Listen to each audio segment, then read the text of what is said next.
my gosh. Helpful for life.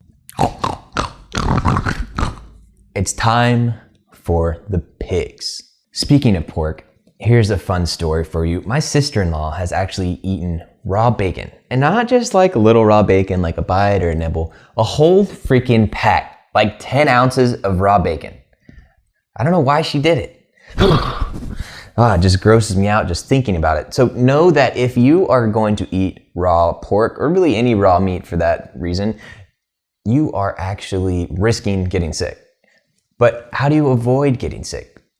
Well, the trick is quite simple. Cook your pork to 145 degrees Fahrenheit and let it rest for 3 minutes. Now, that 3 minutes of rest is there to give the higher temperatures long enough to kill off any germs. Now, in 2011, the USDA actually lowered the recommended temperature from 160 degrees Fahrenheit down to 145 degrees Fahrenheit. So now we get to enjoy juicier, less dry, overcooked pork. It's wonderful.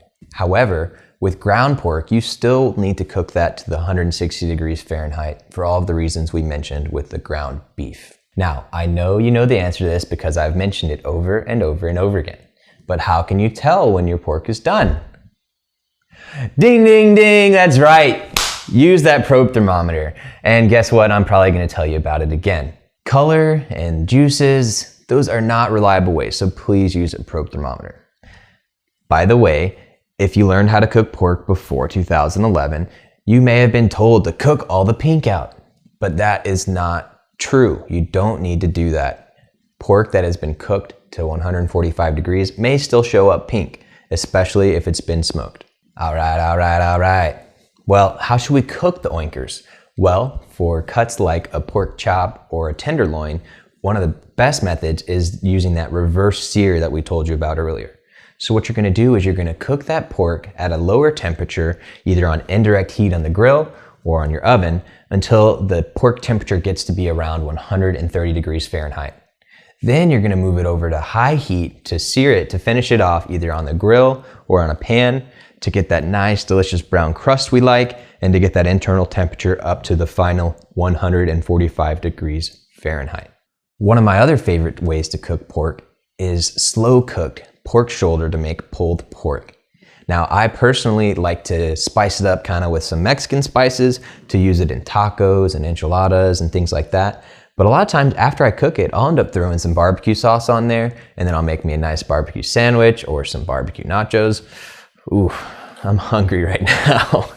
What about ground pork? Well, ground pork is great for meatballs, for burgers, for pasta sauces, and some people will do these things with just pork, but other people will actually add in some veal or some beef to get the benefit and flavors from each of those different types of meat. Now remember, make sure to cook your ground pork to 160 degrees Fahrenheit.